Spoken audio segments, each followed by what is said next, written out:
Welcome to Year in Review, the show where we break down a year to bring you some of the most notable moments in TV and film month by month.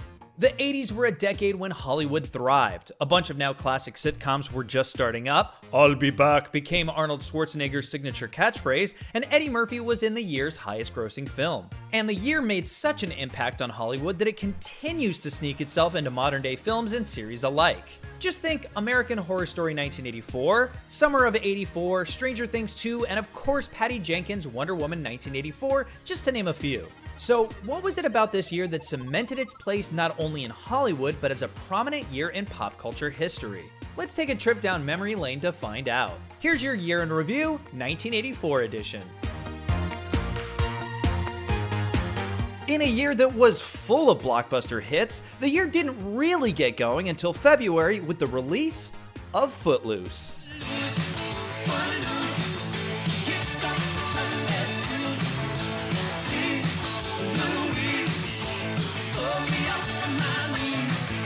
Kevin Bacon taught us the power of dance in this film that takes place in a Midwestern town where dancing and rock music are illegal.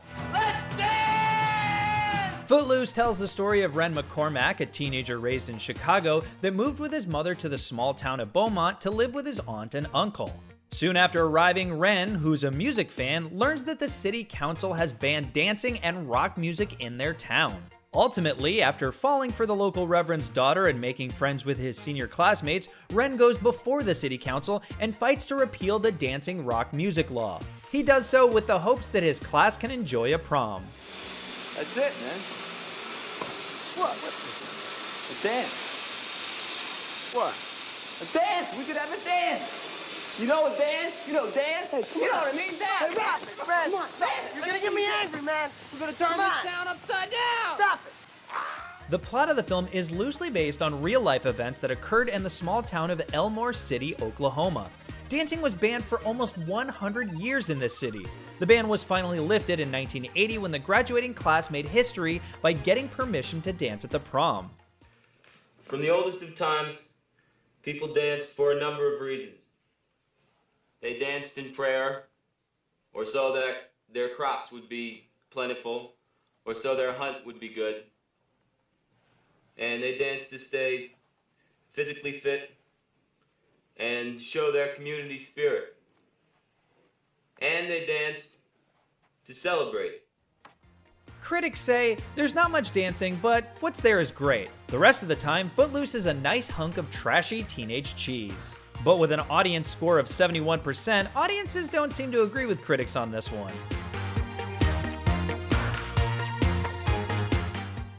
We're very lucky in the sense that we've got two visionaries in the band. You know, David and Nigel are both like poets, you know, like Shelley or Byron or people like that. They're two totally distinct types of visionaries. It's like fire and ice, basically. You see, you know, I feel my role is in the band is to be kind of in the middle of that, kind of like lukewarm water. The mockumentary, co-written and directed by Rob Reiner, followed a filmmaker making a documentary about a once famous, now almost forgotten British heavy metal band. But this cult comedy transitioned into a cultural institution in 2002 when the Library of Congress selected the film to be preserved in the United States National Film Registry as a culturally, historically, or aesthetically significant film. They're not going to release the album because they have decided that the cover is sexist. Well, so what? But what's wrong with being sexy? I mean, there's no... Sexist.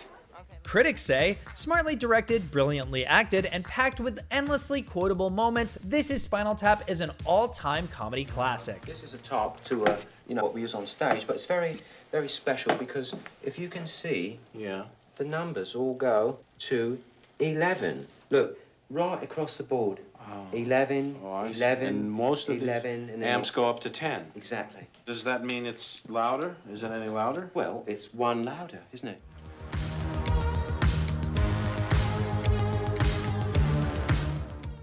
Do I look any older today? Oh, no, I wouldn't say so. Do you think so, darling? No. Oh, I hope it isn't cold tomorrow.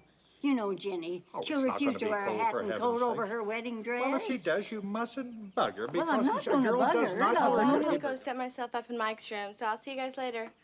Okay, sweetheart. Oh, look, there's a go. Grandpa and I are looking forward to a nice long visit with you. Aces. We certainly are. We're looking forward. Oh, see you a little later, darling. We've got a lot. I swear to God, this has got to be a joke. Grandparents forgetting a birthday? 16 Candles marked the directorial debut of John Hughes, though he had already made a name for himself writing classics like National Lampoon's Vacation and Mr. Mom. The film follows suburban teenager Samantha, played by Molly Ringwald, who suffers silently as her family forgets her birthday on the eve of her sister's wedding. Oh, I'm sorry. You'll have to buy lunch today. I didn't have time to fix your carrots. Yeah, well, she's only eating carrots to increase the size of her breasts. Mister, you had better shape up or you will miss your sister's wedding. Promise? Now, don't give me that pouty look of yours. You can eat your carrots when you get home. That's it? You don't have anything else to say to me today? What would you like me to say, Sam? Come on now, honey. You're gonna miss the bus. Have a good day. I can't believe this. They forgot my birthday. Hughes cemented his filmmaker status with this film and went on to direct a number of other classics like The Breakfast Club, Ferris Bueller's Day Off, and Planes, Trains, and Automobiles. Critics say, significantly more mature than the teen raunch comedies that define the era, 16 Candles is shot with compassion and clear respect for its characters and their hang-ups. I loathe the bus.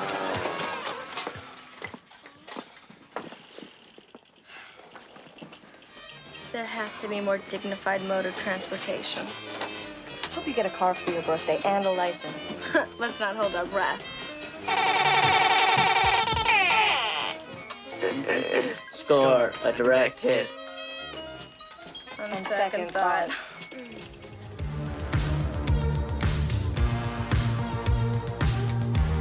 One could argue that the films released in summer of 1984 really helped define the decade. While that's up for debate, one thing is certain: from Indiana Jones to Ghostbusters, that summer gave us the origins for some iconic modern-day franchises. June 8th, 1984 was a huge weekend for movie lovers. Ghostbusters and Gremlins both premiered on that day to huge box office results. Tra-la-la-la-la. Oh, thanks, Dad. You're gonna like this. What is it, a birdcage? No, don't shake it. We're gonna have to open it now. It won't wait till Christmas. It's a puppy, isn't it? In Gremlins, a gadget salesman is looking for a special gift for his son and finds one at a store in Chinatown. The shopkeeper is reluctant to sell him the Mogwai, but sells it to him with the warning to never expose him to bright light, water, or to feed him after midnight. All of this happens, and the result is a gang of gremlins that decide to tear up the town on Christmas Eve. I warned you, Brad.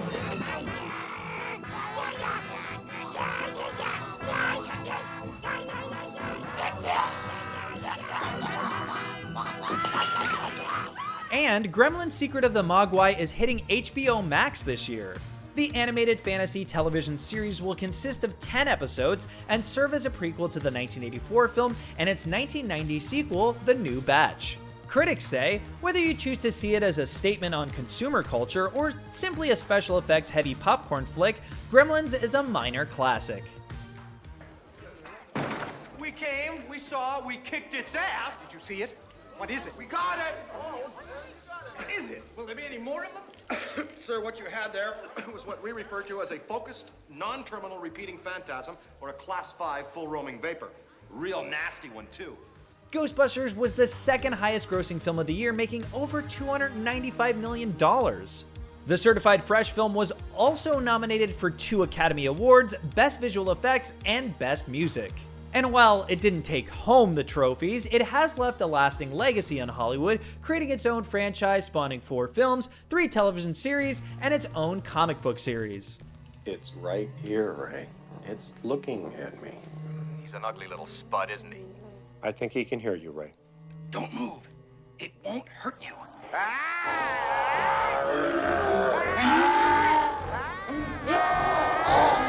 Critics say, an infectiously fun blend of special effects and comedy, with Bill Murray's hilarious deadpan performance leading a cast of great comic turns.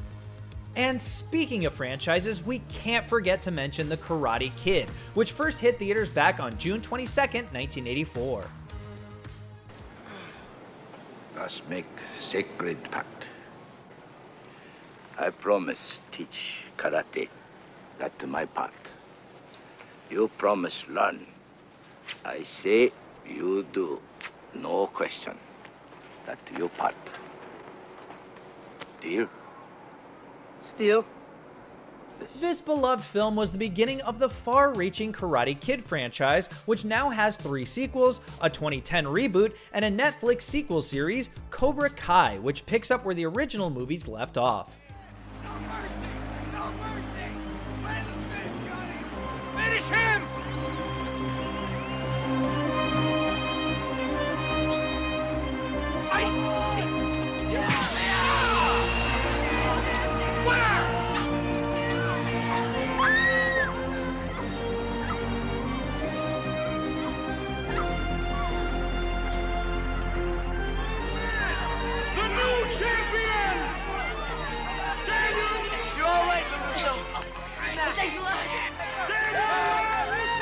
Critics say, utterly predictable and wholly of its time, but warm, sincere, and difficult to resist, due in large part to Pat Morita and Ralph Macchio's relaxed chemistry.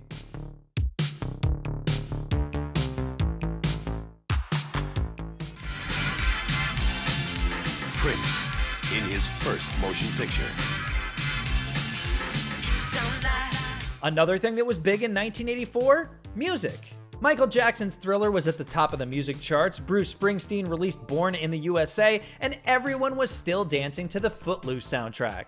After Prince's rock drama film Purple Rain was released on July 27, 1984, the album by the same name jumped to #1 on the Billboard Top 200 list and stayed there for 24 consecutive weeks. And to no one's surprise, the film went on to take home the Oscar for Best Music. He risked too much for the one thing that meant everything. His music.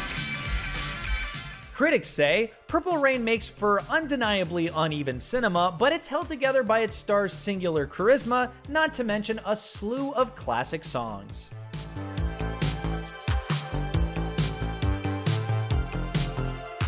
Another thing that was a big deal in 1984, fall TV.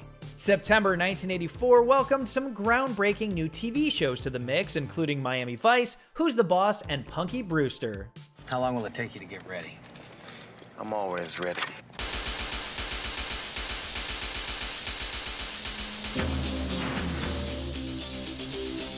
Debuting on September 16, 1984, Miami Vice was one of the highest-rated television shows of the decade.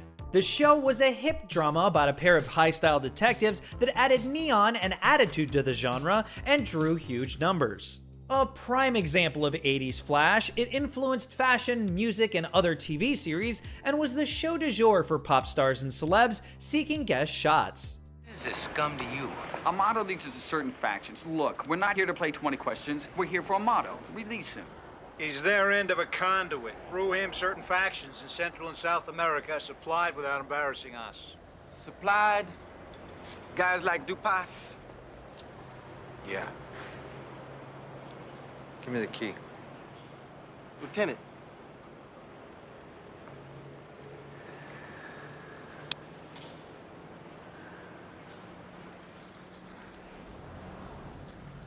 The lieutenant's been here before.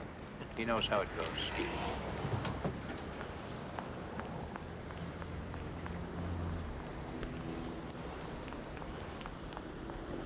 I try to tell you, fellas, I got the juice. It also often brilliantly mixed rock music, colors, and action with strong acting, especially from Emmy winner Edward James Olmos and an underrated Don Johnson. Make no mistake, Vice left its mark as an ultra-slick period piece. Yeah, you just gotta learn to go with the heat, Rico. It's just like life. Just gotta keep telling yourself, no matter how hot it gets, sooner or later there's a cool breeze coming in. Should I write that down? And the show has even been credited with helping configure the city's shattered image. Andres Viglucci from the Miami Herald wrote that the show not only helped save South Beach, broadcasting the architectural charms of its long-neglected deco hotels and apartment houses to millions around the globe at a time when city fathers wanted nothing more than to tear it all down for condos, Miami Vice practically invented the idea of South Beach. Here is the host of Jeopardy, Alex Trebek.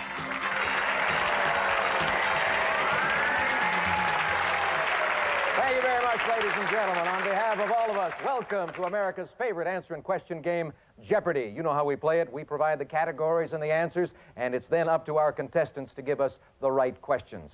Players, as you know, anytime you recognize an answer, you're free to ring in. However, I do want to caution you about the Jeopardy. If you are wrong, the value of the answer will be deducted from your score. But to help you add to your winnings, we have hidden somewhere on the board a daily double.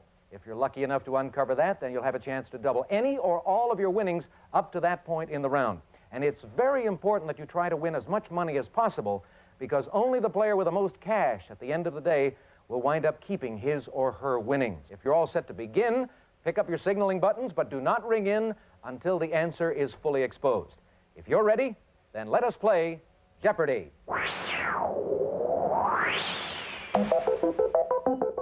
Jeopardy aired on September 10th, 1984 and has been on the air ever since. The late game show host Alex Trebek hosted over 8,000 episodes over the course of almost 37 seasons and has been recognized by the Guinness Book of World Records for most game show episodes hosted by the same person. How about this? This one brought down the house when we played it first.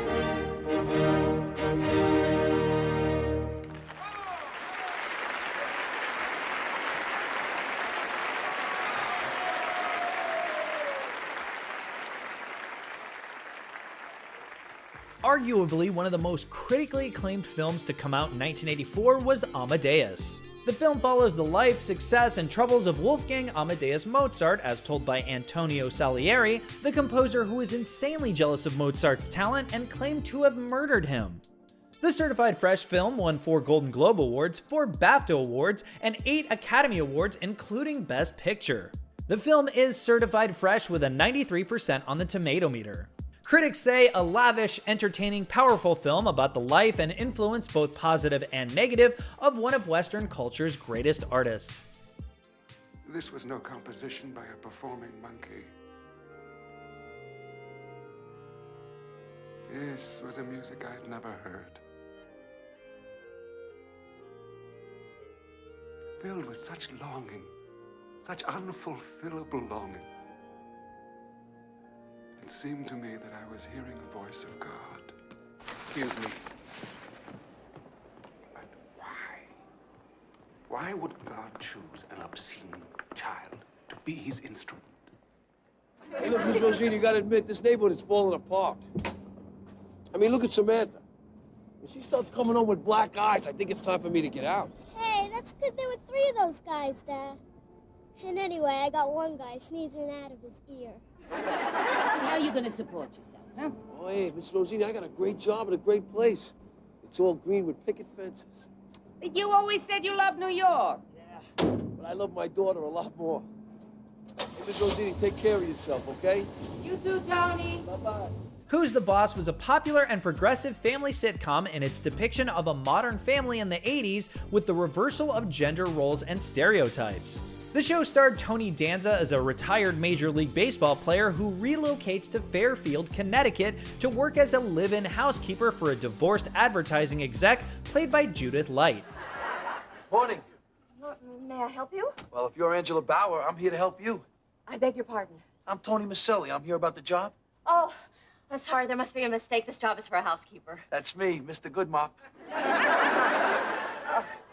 Well, my mother's screening everyone. Did you meet her? Yeah, yesterday. You know, she gave me the once-over, kicked me in the tires, put me up on a rack. Well, she should have checked under your hood, because you're the wrong sex. Oh, wait a minute. She said that wouldn't be any problem. The show also starred Alyssa Milano. Ta-da!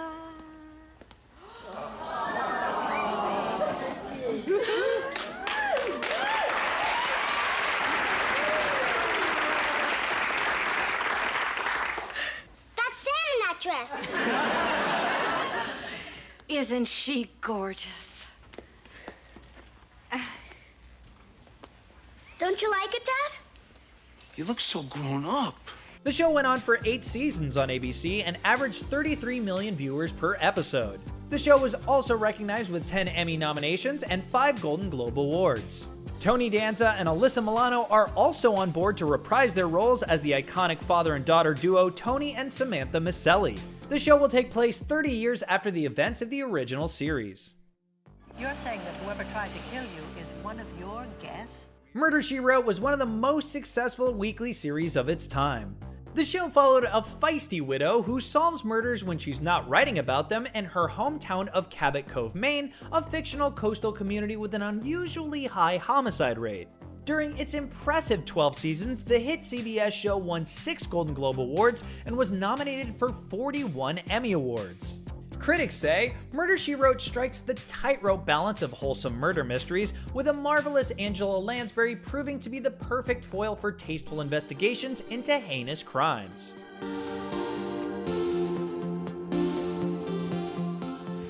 It's very important that you live. This isn't true. How could that man just get up after you did? He's not a man. Machine. Terminator. The Terminator landed in theaters on October 26, 1984. The film launched Arnold Schwarzenegger into superstardom, helped to cement James Cameron's film career, and even kickstarted a multi-billion-dollar franchise, which now has spawned 6 films, a TV series, and video game spin-offs. The certified fresh film has a 100% on the Tomatometer. Critics say, with its impressive action sequences, taut economic direction, and relentlessly fast pace, it's clear why The Terminator continues to be an influence on sci-fi and action flicks.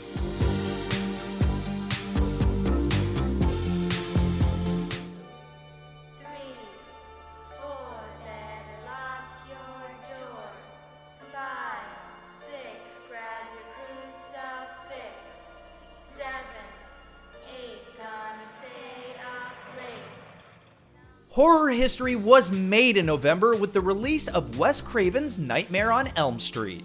The slasher film follows teenager Nancy Thompson, who, along with her friends, becomes the target of a kid killer named Freddy Krueger, a disfigured former school janitor who's killing the teens from within their dreams. Wes Craven, whose earlier films include The Last House on the Left and The Hills Have Eyes, wrote and directed the film, which has arguably become one of the most influential horror films of all time. Are you there?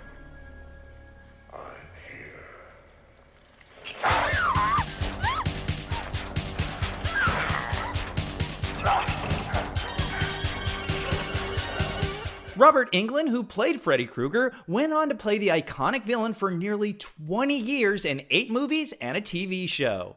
The series was eventually rebooted in 2010 with Jackie Earle Haley taking over as Freddy Krueger. This is just a dream. He isn't real. He isn't real.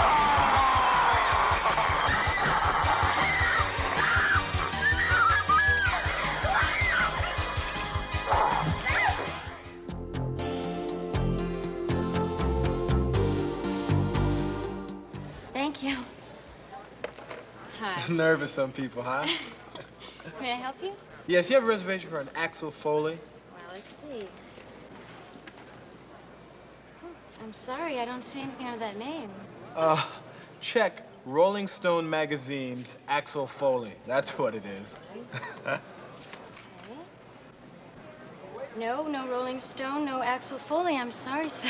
Oh, that's all right. You guys probably just made some kind of mistake with reservations. Why don't you just give me another room now, go up and go to sleep? I'm sorry, sir, but there are no rooms available.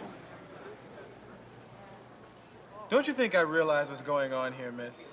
Who do you think I am, huh? Don't you think I know that if I was some hot shot from out of town that pulled inside here, and you guys made a reservation mistake, I'd be the first one to get a room, and I'd be upstairs relaxing right now. But I'm not some hot shot from out of town. I'm a small reporter from Rolling Stone magazine that's in town to do an exclusive interview with Michael Jackson that's going to be picked up by every major magazine in the country. I was going to call the article, Michael Jackson is sitting on top of the world, but now I think I might as well just call it, Michael Jackson can sit on top of the world just as long as he doesn't sit in the Beverly Palm Hotel, because there's no allowed in there. Excuse me, sir. It seems that we do have a last-minute cancellation.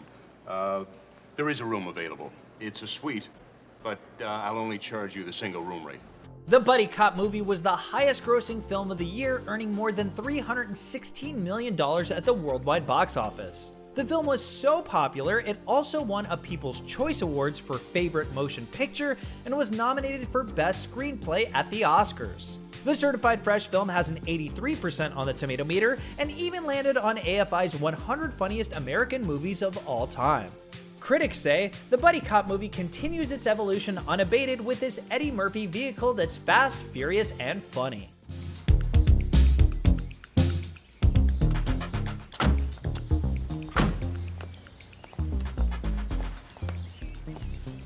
Morning, officers. What y'all, the second team? We're the first team. Yeah, we're not gonna fall for a banana in the tailpipe. You're not gonna fall for the banana in the tailpipe? It should be more natural, brother. It should flow out like this. Look, man, I ain't falling for no banana in my tailpipe. See, that's more natural for us. You've been hanging out with this dude too long. And while we only had time to get through a handful of film and TV shows that made 1984 so unforgettable, we need to give some honorable mentions to some other classics from the year like Breakin' 2, Electric Boogaloo, Police Academy, Indiana Jones and the Temple of Doom, and Revenge of the Nerds. Plus, several other noteworthy shows like Robin Hood and Night Court also debuted in 1984. So from the Terminator to Best Picture winner Amadeus and Gremlins to Ghostbusters, here are the top movies of 1984 ranked by the Tomatometer. Thanks for watching.